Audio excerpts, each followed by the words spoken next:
Hello and welcome to my YouTube channel. As you already know that we had started a series of MCQs for plus 2 lecturer जो plus two lecturer के post JKPSC ने publish किए हैं और उसके लिए हमने MCQ series launch कर दी है जिसमें हमने दो लेक्चर्स ऑलरेडी जो आपका प्लस टू का प्रीवियस पेपर है वो हमने कंप्लीट किया है और जो असिस्टेंट प्रोफेसर का पेपर हुआ था JKPSC की तरफ से ठीक है जो पिछला हुआ था और जो रिसेंट हुआ था असिस्टेंट प्रोफेसर की रिक्रूटमेंट उसका जो पेपर आया था उसको भी हमने डिस्कस कर लिया और अब हमने सीरीज़ को लॉन्च किया जो MCQ सीरीज़ है जो नेट के पेपर्स हैं नेट सेट JRF के पेपर्स हैं उनको हम अब डिस्कस कर रहे हैं वन बाय वन ठीक है। तो उसको भी हमने लॉन्च कर दिया तो उसी को हम डिस्कस कर रहे हैं। अगर आपने इससे पहले कोई वीडियो लेक्चर जो MCQ सीरीज़ नहीं देखी है तो इसी यूट्यूब चैनल पे जाइए और इसी प्लेलिस्ट में जाइए जहाँ आपको ये लेक्चर मिल रहा है। इससे पहले मैंने उनको कंप्लीट कर दिया है। तो इसी सीरीज़ में जो प्लस टू लेक्चरर सीरीज़ है वीडियो लेक्चर सीरीज़ इसमें सब पेपर्स ऑलरेडी अवेलेबल है जिनको आप वन बाय वन क्लिक देख सकते हो। सो टुडे आज भी हम इस सीरीज़ को कंटिन्यू करेंगे और उसी जो नेट के पेपर्स हैं उसी को हम सॉल्व करने की कोशिश करेंगे। 30 क्वेश्चन सॉल्व करेंगे लेकिन उससे पहले भी एक important information plus two lecturer के लिए हमने एक पेड कोर्स लॉन्च कर दिया है जिसकी लिंक आपको इस वीडियो लेक्चर के कमेंट या डिस्क्रिप्शन में मिल जाएगी। वहाँ से आप डायरेक्ट ज्वाइन कर सकते हैं। अगर आप ज्वाइन करना चाहते हैं तो आप उसको ज्वाइन कर सकते हैं जहाँ हमने ऑलरेडी पहला यूनिट जो है उसके 10 लेक्चर्स कंप्लीट कर दिए हैं। पहला यूनिट जो बेसिक्स ऑफ द सोशियोलॉजी है जो बैकग्राउंड ऑफ द सोशियोलॉजी है और उसके बाद हम रिसर्च भी स्टार्ट करेंगे और उसका जो फ़ी है वो खाली हमने 1000 रुपया रखा है ठीक है। सब लोग उसको अफोर्ड कर सके, ज़्यादा नहीं है। वीडियो लेक्चर्स प्लस जो PDF मटेरियल जिससे मैं पढ़ाता हूँ वो दोनों मैं अवेलेबल वहाँ कर देता हूँ ठीक है। वो आप ले सकते हो और उसके साथ साथ कुछ बच्चों ने कहा था कि सर हमें बता दीजिए ये प्लस टू लेक्चरर के जो आप MCQs पढ़ा रहे हैं ये कौन सी बुक है। ये कोई बुक नहीं है, मैं आपको बता रहा हूँ। ये नेट JRF जो भी हो रहा है ठीक है, NDA की तरफ से जो एग्ज़ाम्स हुए हैं नेट के उनके जो पेपर्स हैं वो मैंने जमा किए हैं आपके लिए और इन्हीं को हम सॉल्व कर रहे हैं ठीक है वन बाय वन।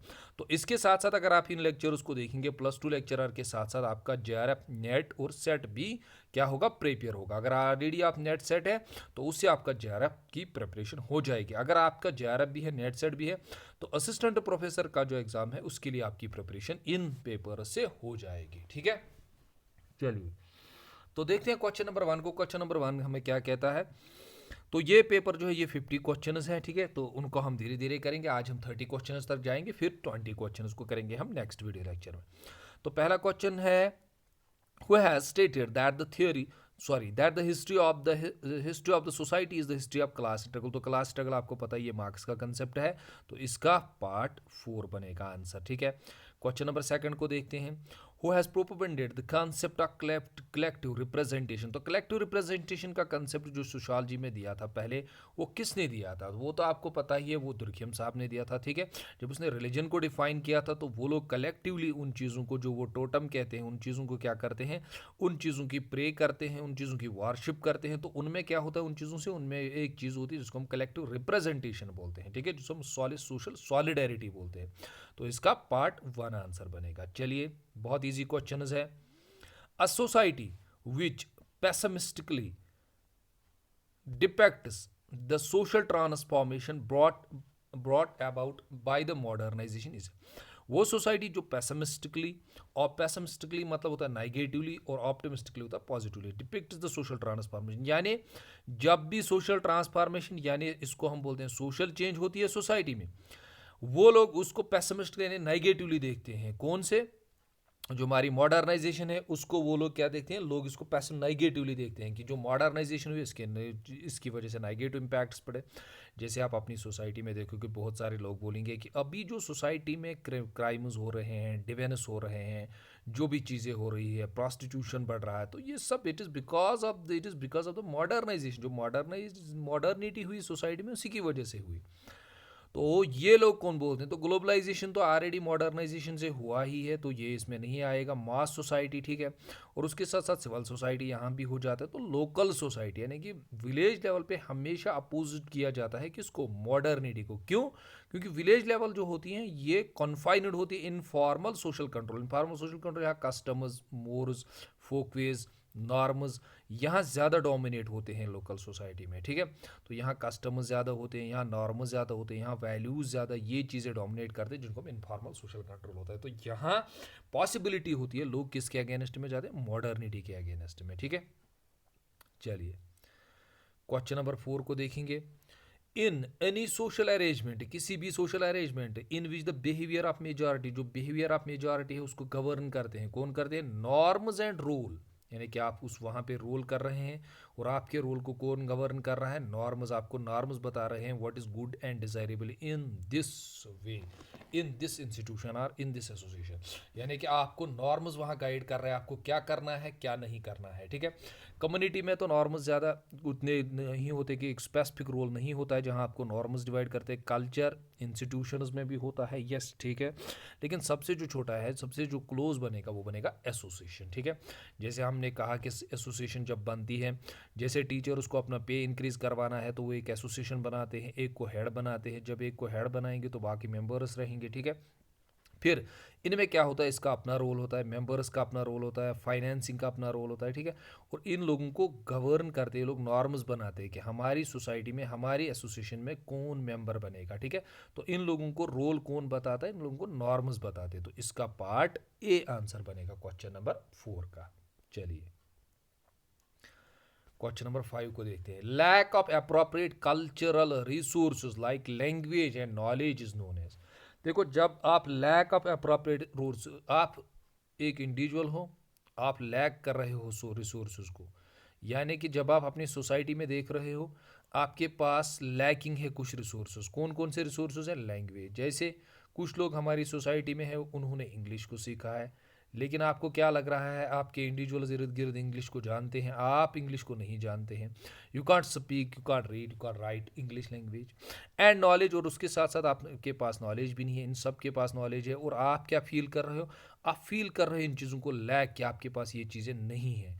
तो उसको हम क्या बोलते हैं, उस चीज़ को इज़ नोन एज, इसको याद हमेशा रखना, उसको हम बोलते हैं कल्चरल डिप्राइवेशन। तो डिप्राइवेशन हमेशा कैसे होता है, जब आप खुद को कंपेयर करते हो अराउंड, या जो आपके सराउंडिंग्स में लोग हैं, आप फिर उनके साथ खुद का कंपैरिजन करते हो किसी भी सोर्स में, किसी भी रिसोर्स में, कोई भी सोर्स आप कंपैरिजन करते हो उसके साथ, और आपको लगता है हमेशा कि मेरे पास बहुत कम है, मेरे पास इतना नहीं, आप खुद को डिप्राइव फील करते हो, उसको बोलते हैं डिप्राइवेशन थ्योरी, ठीक है। तो ये बनेगा कल्चरल डिप्राइवेशन। तो क्वेश्चन नंबर 5 का आंसर बनेगा पार्ट 2। क्वेश्चन नंबर 6 को देखते हैं। Who said that man's uniqueness lies in the possession of culture. तो मैन की जो यूनिकनेस है वो कहाँ मिलेगी आपको, जो वो पोजेस करता है कल्चर को, जो वो सीखता है कल्चर को, तो वो क्या बनेगा, क्वेश्चन नंबर 4। ये किसने कहा है, ये किंग्सली डेविस ने कहा है, ठीक है। क्वेश्चन नंबर 6 का आंसर बनेगा पार्ट 4।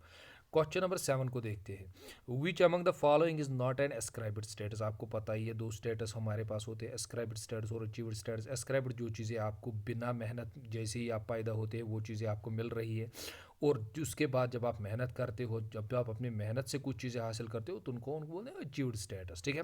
तो एस्क्राइब्ड स्टेटस क्या होता है, is not an ascribed status in, जैसे ही आप पैदा होते हो तो आपको बाई बर्थ ही सेक्स मिलता है, आपको पता, उसके लिए कोई मेहनत नहीं करनी पड़ती है, ठीक है। एज भी आपको बाई, मतलब बाई चॉइस ही मिलती है, ठीक है, कोई मेहनत नहीं है इसके पास, इसके लिए। रिश्तेदारी, जैसे ही आप पैदा हुए आपको पेरेंट्स मिले, आपको बुआ मिली, या बाकी सब रिश्तेदारी आपको मिल जाती है, ठीक है, इसमें आपको कोई मेहनत नहीं कर पाए। तो ऑक्यूपेशन हासिल करने के लिए आप क्या ऑक्यूपेशन कर रहे हो, आप टीचर बनना चाहते हो, फार्मर बनना चाहते हो, तो उसके लिए आपको मेहनत करनी पड़ती है। तो इसका जो एस्क्राइब्ड का स्टेटस ने बाहर निकलेगा वो निकलेगा ऑक्यूपेशन, ठीक है। क्वेश्चन नंबर 7 का बनेगा पार्ट 3। क्वेश्चन नंबर 8 को देखते हैं। क्वेश्चन नंबर 8 क्या कहता है, क्वेश्चन नंबर 8 हमसे ये कह रहा है which of the following refers to an individual. किन इनमें से आप क्या कर दो, refer to an individual whose behaviour in a particular role. एक इंडिविजुअल का एक पर्टिकुलर रोल, एक behaviour in particular role provides a pattern upon which another individual bases behaviour. इनमें से आप रेफर कर दो, इनमें से कौन है ये वाला जो आपको नीचे दिए गए हैं, क्या, whose behaviour in a particular role provides a pattern upon which another individual bases his behaviour in performing the same role. आप किसी का रोल देख रहे हैं सोसाइटी में, आप क्या कर रहे हो, आप उसको देख रहे हो दूर से। एग्जाम्पल, आप क्या चाहते हो, आप चाहते हो मैं भी इसी तरह से बनूं, मैं भी यही रोल करूं सोसाइटी में, तो उसको हम क्या बोलेंगे, तो उसको हम सीधे रोल मॉडल बोलेंगे, ठीक है। तो सिंपल कंसेप्ट है, बहुत इजी कंसेप्ट है। क्वेश्चन नंबर 8 का आंसर बनेगा पार्ट 2। चलो क्वेश्चन नंबर 9 को देखते हैं। Match list 1 and list 2, select the correct answer from the codes given below the list. आपके पास दिए गए हैं सोशल ग्रुप्स क्लासिफिकेशन, आप सोशल ग्रुप्स किस किसने दी है, ठीक है। तो जिन बच्चों ने, जो बच्चे मेरे पास पढ़ रहे हैं +2 में, उन्होंने इन क्वेश्चंस में से 2, 5 या 6 क्वेश्चंस ऑलरेडी किए होंगे जो बहुत ईजी है, ठीक है। और ये भी हमने वहाँ पे पढ़ा है ऑलरेडी। तो अगर हम यहाँ पे देखेंगे, कम्युनिटी फेडरिक टोनीज का कंसेप्ट है, कम्युनिटी एसोसिएशन, ठीक है। तो अगर आपको एक भी पता है तो आप उससे भी इसका आंसर निकाल सकते हो। जैसे बी का आपको बनेगा सेकंड, तो आप सीधे बी पे आ जाएंगे, तो बी का आपका बनेगा फर्स्ट। तो बी का फर्स्ट यहाँ अवेलेबल है, आपको टाइम ज़ाया करने की ज़रूरत नहीं है, इसका पार्ट 3 आंसर बनेगा। आई बात समझ में, ठीक है। फिर आप इनको भी देख सकते हो, जैसे ए का हमारा बनेगा सेकंड, तो वर्टिकल हॉरिजॉन्टल मिलर का कंसेप्ट है, ठीक है। सी का बनेगा हमारा fourth, territorial non territorial concept park and burger का है, सॉरी बर्जिस का है। और उसके साथ साथ डी का बनेगा हमारा थर्ड, गिडनेस का कंसेप्ट है जेनेटिक एंड को जेनरेट, ठीक है, याद रखना, ठीक है। ये किसने दिया है, गिडिंग्स का कंसेप्ट है, ये वो गिडनेस नहीं है जिसको हम पढ़ते हैं, ये दूसरे हैं। क्वेश्चन नंबर 10 को देखेंगे। Who has observed that each person in society inevitably occupies multiple status. Yes, एक इंडिविजुअल जो सोसाइटी में है उसके पास बहुत सारे स्टेटस होते हैं, जैसे वो फादर भी है, उसके साथ साथ वो टीचर भी हो सकता है, उसके साथ साथ वो ब्रदर भी हो सकता है, ठीक है। उसके साथ साथ वो किसी का सन इन लॉ भी हो सकता है, ठीक है। बहुत सारे स्टेटस होते हैं, मल्टीपल स्टेटस हम इसी को बोलते हैं। For each of these status are there is an associated role. उसके साथ हमेशा याद रखना, जब भी आप स्टेटस पाओगे उसके साथ साथ रोल भी होता है। जैसे आप अभी सन हो तो आपका रोल क्या है, एक बेटे का रोल करना है। जैसे ही आप पेरेंट बनोगे, आपकी शादी होगी, आप हस्बैंड बनोगे, वो भी आपको निभाना होगा।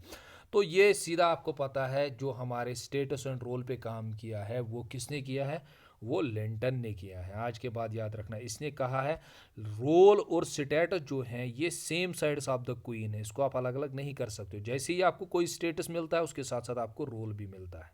टीचर आपको स्टेटस मिल गया, उसके साथ साथ आपका रोल होगा टीचर पढ़ाना। फादर आप बनोगे तो उसके साथ साथ आपको वो रोल करना पड़ेगा, ठीक है। चलिए क्वेश्चन नंबर 11 को देखते हैं। The distinguish between in group and out group was given by, तो ये तो आपको सबको पता होगा, ठीक है। ये विलियम जी समनर का कंसेप्ट है, ठीक है। तो 11 का हमारा बनेगा पार्ट 3 आंसर, ये इजी कंसेप्ट है। Who has classified groups into dyad and triad, ये रिसेंटली हमने पढ़ा है, ठीक है। ये मैंने आपको जॉर्जिमल में भी पढ़ाया होगा, जब मैंने आपको जो बच्चे मेरे पास पढ़ रहे हैं +2 लेक्चरर के लिए, ठीक है, जो उन्होंने पेड कोर्स लिया है, उनको मैंने पढ़ा दिया है वहाँ पे। जब मैंने टाइप्स ऑफ सोसाइटीज़ और ग्रुप्स टाइप्स ऑफ सोसाइटीज़ में मैंने जब आपको बताया किसने किस कौन कौन सी टाइप सोसाइटी दी, तो वहाँ मैंने आपको पढ़ा दिया है कंसेप्ट, ठीक है। जॉर्जिमल ने सोसाइटीज़ का जो कंसेप्ट दिया, उनको जब डिवाइड किया तो उसने डायड और ट्रायड का कंसेप्ट भी दे दिया, ठीक है। चलिए क्वेश्चन नंबर 13, ये ग्रुप्स में भी इसने ये कंसेप्ट दिया है जॉर्जिमल, इसमें घबराने की कोई बात नहीं। हाँ, मैंने सोसाइटीज़ में ही इनको पढ़ा दिया है। क्वेश्चन नंबर 13 को पढ़ते हैं। Who has said that marriage is rooted in the family rather than the family is rooted in the marriage, ये किसका कंसेप्ट है बता दीजिए। हु हैज सेड मैरिज जो है वो रूटेड है फैमिली, यानी जब दो इंडिविजुअल्स की मैरिज होगी तभी, जब उनकी मैरिज होगी तो तभी तो फैमिली बनेगी। इसने कहा जब दो इंडिविजुअल्स की मैरिज होगी तभी फैमिली बनेगी, ठीक है। फिर उनके बच्चे होंगे, फिर ये एक फैमिली बनेगी। इसीलिए वो कहता है marriage is rooted in family, ना कि फैमिली रूटेड मैरिज में है। फैमिली पहले बनेगी फिर मैरिज होगी, ये इसके रूट, ये इसका रूट काज नहीं है, यानी ये रूटेड इसमें नहीं है। तो ये वेस्टर्न मार्क जो हमारे ई वेस्टर्न मार्क इसका काम है ये, ठीक है। तो क्वेश्चन नंबर 13 का पार्ट 3 आंसर बनेगा। चलिए क्वेश्चन नंबर 14 को देखते हैं। Trade is a kind of, ये क्या होता है, trade is a kind of. देखिए जैसे ही दो कपल्स की मैरिज होती है, उनके बच्चे होते हैं, फिर बच्चों की शादी होती है उनके, फिर उनके बच्चों की शादी होती है, फिर उनके बच्चों की शादी होती है, ठीक है। तो ये एक बड़ी फैमिली बनती है, तो इसको हम बोलते हैं एक्सटेंडेड फैमिली। क्वेश्चन नंबर 14 का आंसर क्या बनेगा, पार्ट 3 एन एक्सटेंडेड फैमिली, ठीक है। चलिए अब देखिए क्वेश्चन नंबर 15 को। Question number 15, match the columns, यहाँ से बुक्स दी गई, यहाँ से ऑथर्स दिए गए हैं। चलिए मैक्स वेबर की बुक अगर आप देखेंगे, अगर इनमें से आपको जो सबसे इजी लगता है पहले उसको टारगेट कीजिए। इस क्वेश्चन से थोड़ा टाइम बच जाता है, जो जो बाकी क्वेश्चन उसको अंडरस्टैंड करने में आपको लग जाएगा। वो वहाँ पे आपके काम आएगा। तो आपको पता है रिलीजन पे काम किया, religion of India, the sociology of Hinduism and Buddhism, max weber का काम है। तो डी का हमें आंसर क्या मिलेगा, डी को अगर हम देखेंगे तो डी का आंसर हमें मिल जाएगा फर्स्ट। तो फर्स्ट को अगर हम देखेंगे, यहाँ हमारे पास दो ऑप्शन अवेलेबल है। तो अब हम नेक्स्ट के लिए जाएंगे, ठीक है। तो अब हम देखेंगे जो हमारे सी, यानी कि पहले जो हमारे हैं जीपी मर्डॉक, उसने क्या काम किया है, उसने सोशल स्ट्रक्चर पे काम किया है, ठीक है। फैमिली मैरिजेस इन इंडिया, ये कपाड़िया का काम है, ठीक है। बी का बनेगा थर्ड, अगर आप बी को देखेंगे तो थर्ड बनेगा। अगर आपको दूसरा भी आता है तो ये क्वेश्चन का पार्ट थर्ड आंसर बनेगा। तो इन क्वेश्चन से अगर आपको दो पार्ट पता है या एक ही पार्ट से क्वेश्चन निकलता है तो निकलिए जल्दी से, टाइम बचा लीजिए अपने एग्जाम के लिए। तो मैच द फॉलोइंग आपको यहाँ पे करना है कि प्राइमरी ग्रुप्स का कंसेप्ट किसने दिया, जनरलाइज्ड अदर, सुपर ईगो और कलेक्टिव कॉन्शियसनेस। कलेक्टिव कॉन्शियसनेस अब भी हमने ऊपर डिस्कस किया, ये दुर्खियम का कंसेप्ट है। तो डी का अगर आपका थर्ड मिल जाता है तो यहाँ बहुत सारे थर्ड आपको मिल जाएंगे। प्राइमरी ग्रुप्स आपको पता है कूले का कंसेप्ट है, तो ए में आपको सेकंड मिलेगा। तो यहाँ कोई सेकंड ऑप्शन दूसरा है ही नहीं, किसी में भी ना मत है। तो यहाँ आपका आंसर मिलेगा पार्ट थर्ड, ठीक है। चलिए क्वेश्चन नंबर 17 को देखते हैं। Which one is correct statement about socialization, इनमें से कौन सा करेक्ट स्टेटमेंट अबाउट सोशलाइजेशन के रिलेटेड एंड इलेक्शन प्रोसेस होती है ये। A time taking process, yes, इसमें टाइम लग जाता है। A policy making process, no. A role seeking process, yes, इसमें आप रोल सीखते हैं। एक इंडिविजुअल का रोल आप सीखते हैं, एक बॉय का रोल आप सीखते हैं, एक गर्ल का रोल आप सीखते हैं, यस, ये सोशलाइजेशन में होता है। एंटिसिपेटरी सोशलाइजेशन में एज नेक्स्ट आपको क्या काम करना है वो आप रोल सीखते हैं, yes.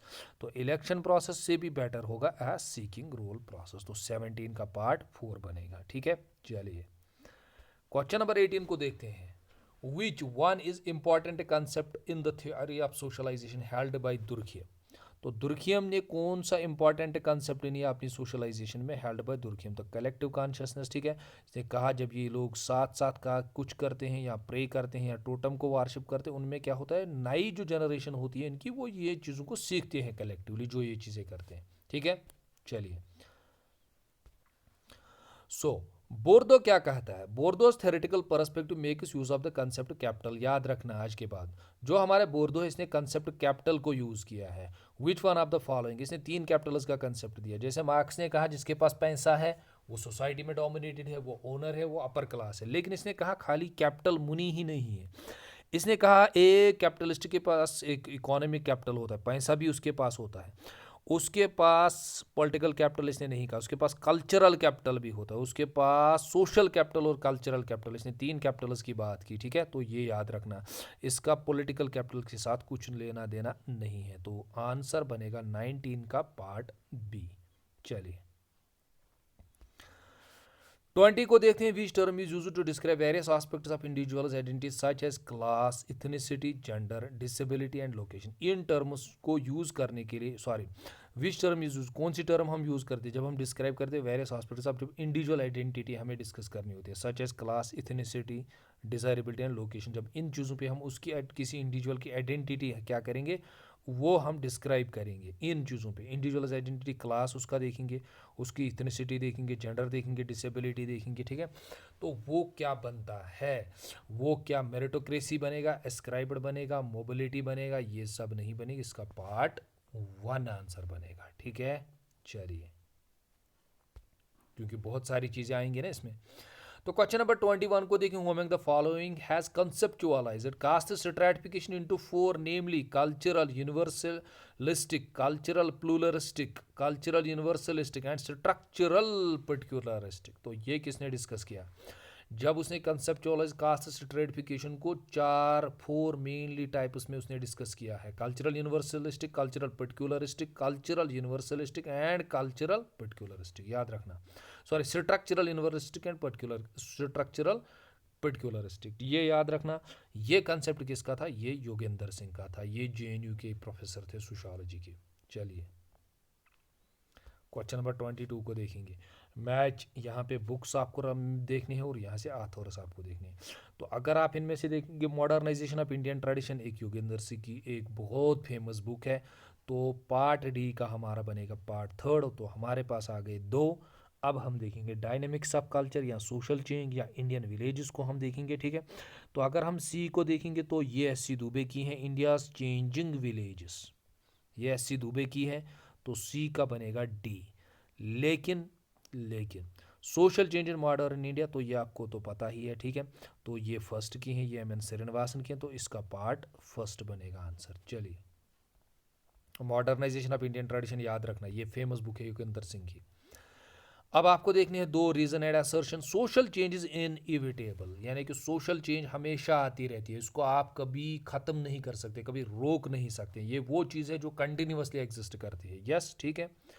There are various kinds of external and internal forces operating each other within the system. Yes, बहुत सारे इंटरनल और एक्सटर्नल फोर्सेस होते हैं जो ऑपरेट करते हैं किस में, विद इन द सिस्टम में, ठीक है। उससे बाहर भी होते हैं, और बाहर जिनकी वजह से क्या आते हैं, सोशल चेंजेस आते हैं।